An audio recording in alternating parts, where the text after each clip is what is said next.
Yeah, big basketball game Friday night. Our basketball team will be hosting Georgia Tech, so you can buy those tickets now in Stabman Coliseum. We're off to a great start Friday night at 9. And then also it's Dog for Pup season for Giving Food Drive. That's an initiative our players started years ago and have followed up on. So as part of the Dogs for Pups community engagement, we're encouraging Dog Nation to join us by giving to the Food Bank of Northeast Georgia. Non-perishable items can be accepted there here at Buttsmere through November 21st. So our players really appreciate the Dogs for Pups season of Giving Food Drive, which will be going on until the 21st of November. With that, we'll move on to Texas. So we got a big matchup. A lot of respect for Sark. He's become a good friend of mine. He does a tremendous job. He's at one of the premier programs in the country. He's been successful everywhere he's been. He's done a great job, and I enjoy his friendship and look forward to another great matchup on Saturday night. Coach, you mentioned your relationship with Coach Sarkisian. Now that Texas is in the SEC, we've seen you guys go head-to-head for a number of recruits. I guess Arch Manning among them. SEC Media Days, they dropped a couple of recruit announcements that day. I mean, just how competitive is Texas on the recruiting trail, and how big are the ramifications from the outcome of these games? Yeah, I don't know how the games tie. I mean, the recruiting they recruit nationally. I mean, a lot of coaches have gone to Texas and just recruited the state of Texas. I think Sark and his staff have reached out both West Coast to California all the way down to Florida. They've gotten some guys, and they've gotten some guys from Georgia. We've gotten some guys from Texas that we think are good players. So it's all, in the eye of the beholder in terms of who you go after and who you win. And certainly recruiting wins tie into the future of your program and the success of your program. Yeah, Coach, this offense from Texas has had kind of a revitalization over the last 2 or 3 football games. What have you seen from the quarterback, specifically Arch, his development over the last several weeks? Yeah, he's playing with more confidence. I think number one, he's getting better protection. He's seeing things well. He's making good decisions. He's getting the ball out of his hand quickly. He's maturing. He's had an opportunity to play and grow, and you don't really get that until you get out there and play. He played a good bit last year, but the kind of games he's had to play in this year, just a different stature in terms of the SEC gauntlet.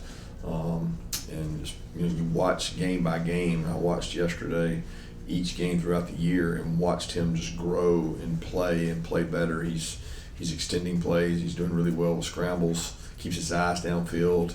Doesn't look at the rush. He's made some really impressive wow throws, and they're playing better offensively. Yeah, you guys obviously recruited Arch. What stood out about him during his recruitment process, and what do you remember about it, just given the, celebrity nature that comes with him in that last name?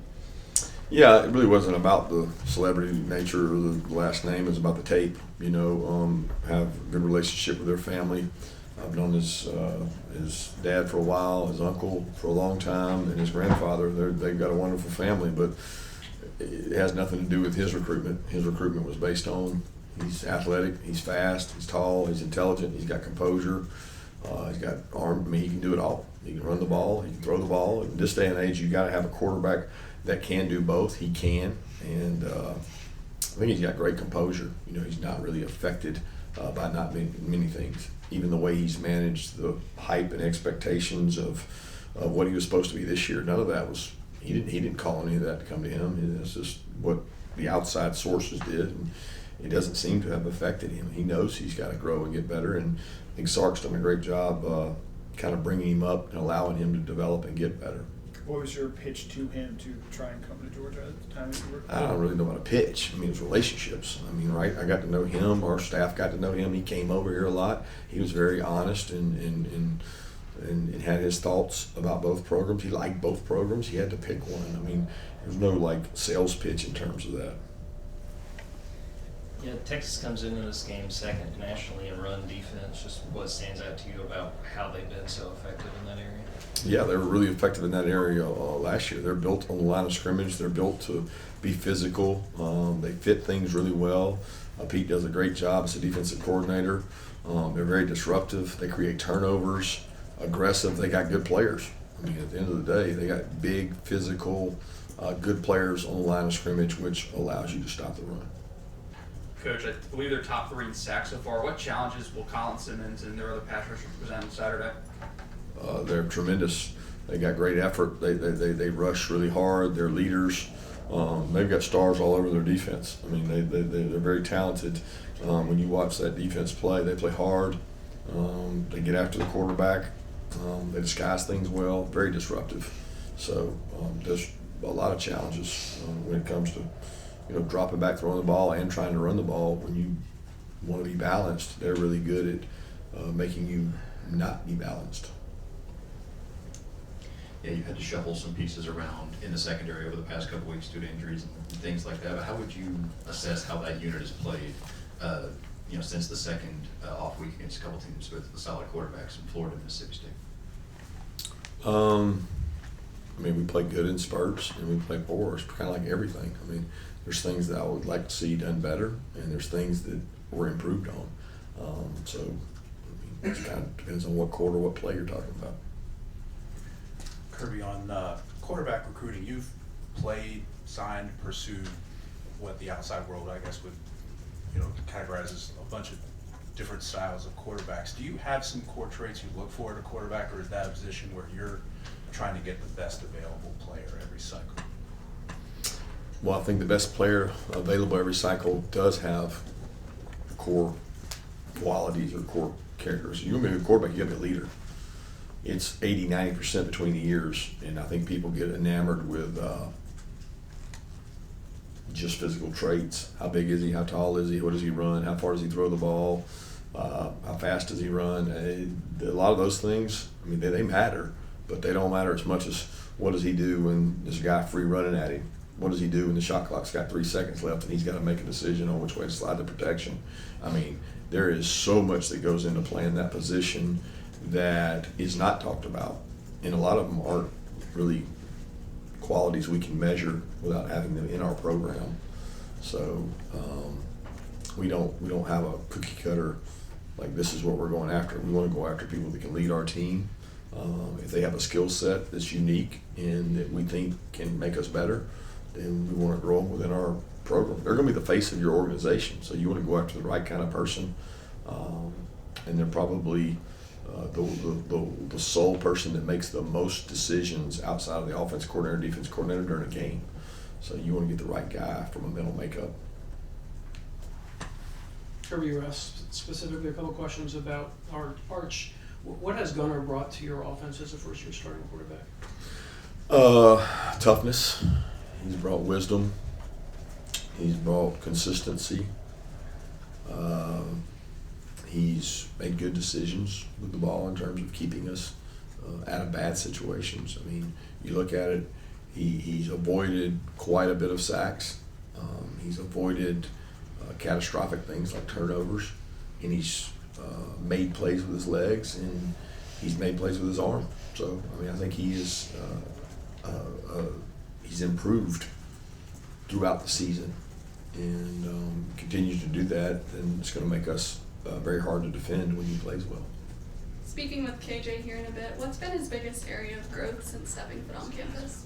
Probably leadership. I mean, if you say this year, I would say his growth has been in leadership. I'd say his freshman year it was probably in adding some bulk and some size, and he's done a really good job of that in the offseason. He's fighting to maintain that throughout the season because we like for him to play in that 195 range, and he works really hard at that. But his biggest growth this year is in being in a room where he has to step to the forefront and be a leader and communicate more, where he relied on other guys to communicate in the past. He is the lead communicator on the back end now, and he's done a nice job of that. Yeah, Coach, I've heard you and other coaches mention how you almost have to nowadays have a quarterback that can run the football and add and balance counts. What have defenses done to kind of force that, to almost require that to have a dynamic run game? Well, I just think defenses are hard to run on without the extra element. I don't know that they've taken more chances. Offenses can become more predictable when they're not using their quarterback's legs. But I mean, I don't know that there's a team we've played this year that hasn't used their quarterback's leg like everybody does. You say, well, that quarterback can't run. They still use him. They still get him out of the pocket and use him to run the ball. So that advent has come about because rushing the ball matters. I don't think that advent has come along because defenses have evolved to the point they stop people from doing it. It's just we have to be able to get some situational runs, red area, third down, goal line, whatever you call it. You need creative ways to run the ball to stay ahead. Coach, just want to get the latest update on Lawson, how he's doing, and also Drew Bobo and Jamel Jones. Yeah, Drew had a pretty bad laceration on his finger. He's patched up and ready to go for practice today. And Lawson is doing well, and I think he's gonna make a good quick turn. But we'll see. First game on Saturday without Jordan Holmes. What did you make of how the defensive line played against Mississippi State? Yeah, they did a good job. I think they played kind of, inspired about him not being there and wanting to play well because he wasn't there. It's tough on Jordan, and he's a leader in that room, and guys missed him, and we had to increase the snaps to some other guys. How much do the wins last year over Texas impact this game at all? Do you look for tendencies? Does it maybe give this team some confidence knowing that they've beaten Texas before in big-time situations? Yeah, this team didn't beat Texas. That team, and this Texas hasn't played this team of ours. So two completely different teams, in my opinion. So I think it has zero effect on it. Yeah, how have you seen the pass rush continue to develop over the past couple of weeks? About some sacks and some pressure on Saturday. And what are the challenges of rushing a guy like Arch who can make plays with his legs in the scramble game if you're not careful? Yeah, it's a challenge every play. There's 6 gaps, sometimes 7 gaps up there you got to fill, and you can't fill them all. So you got to rush intelligently and violently, and those two don't always mix. So it's hard to do that and contain the quarterback. We've had some opportunities to get sacks that we've capitalized on. We had a couple chances on normal down stuff the last week with Mississippi State's style of play, but it'll be key this week for sure because Arch is really good. They're really good at protection. They know what they're doing. They've got different protections, and it's a challenge every week for our defense to try to affect the quarterback. Coach, where's been the biggest improvement you see from this team over the last few weeks? I don't know if I can specify one area. I think I've been really proud of the consistency in practice, so I don't know that that's an improvement. I think that is a staple of this team. They have committed to practicing the right way and improving in a time when some teams are going the other way. Kirby, what goes into the timing now of freshmen, Zayden Walker, Landon Roldan, Elias Williams getting more snaps? How much of it is what you see on the practice field? How much of it is game planning? I think some of it's opportunity. Injuries in some of those cases have brought that about. Confidence, cumulative reps we're big on here, meaning the cumulative reps that each one of those guys have taken has grown. I mentioned C.J. Wiley in that with Landon and Elias Zayden, and there's other guys. Some people's progression is just different than others, but as they grow and get better and they get put in these tough situations in practice, they grow confidence. And honestly, we can't make it through the year without a number of guys, and those guys are more ready to play now than they were earlier in the year. Coach, after the game, I know you mentioned Zachariah's block for Noah and Oscar's block for Zachariah. Was this one of y'all better quote-unquote blocking games that you guys had? There was a bunch. It seemed like there was a bunch of them out there in this particular contest. Well, we got hat on a hat, but we try to do that every game. So I don't know that this game was more outstanding in terms of blocking. There were more explosive plays, so it probably brought to light a lot of those. But some of that comes around missed tackles, and we might be blocking the same guys in the same game, but one guy makes a tackle, it's not an explosive. One guy breaks a tackle, it is an explosive. So I'm definitely pleased with the effort they played with. Quintavious forced the fumble on Saturday. Just what have you seen from him down the stretch of his sophomore year? Much better leader.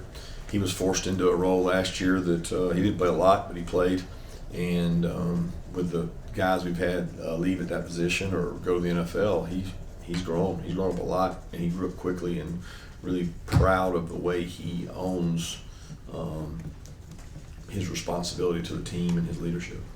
You know, you have a handful of guys from the state of Texas on this team. What have guys like Dylan Bell, Joseph Jonah, Justin Williams brought to this Georgia program? Well, each one's different. You know, Dylan's been here a long time. We know what he's brought. He's brought an ability to play multiple positions, toughness, special teams. We're still cracking the surface of those other two guys, but they're tremendous leaders.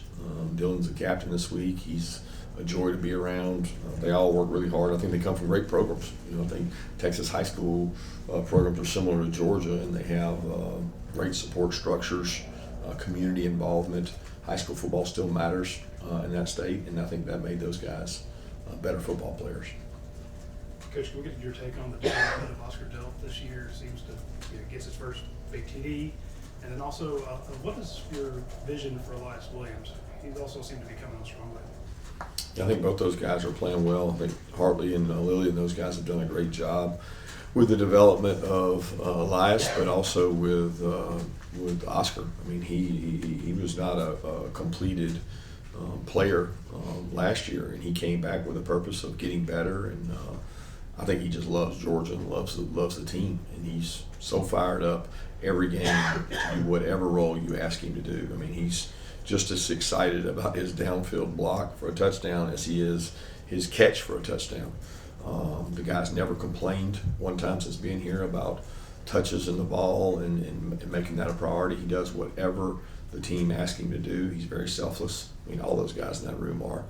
And I think, you know, he should take some ownership in Elias's growth, because he and Lawson both show him how to work, how to do things, what the standard is at Georgia, and they compete with each other to make each other better.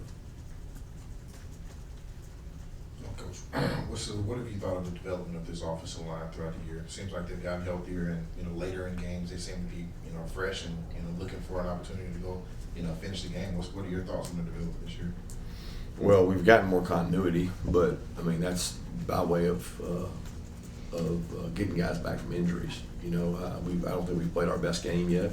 Still think we've got a level of conditioning we can improve on in terms of playing hard and running down the field and covering down. I'd like to see more guys in that front group do that. Some of them do, and some of them can improve on it. But I like the depth piece we have, and if we stay healthy, we've got ability to play up to 7 or 8 guys. It's just you don't control the health part of it. Time for one more question. Kirby, to your left, what DNA traits, common themes do you see in a Steve Sarkisian-led offense? Explosive, attacking, window dressing. They've got a lot of shifts, motions. They employ tempo, and they'll go fast on you, and they do a really good job of mixing things up and creating a lot to work on defensively. Thanks, Coach.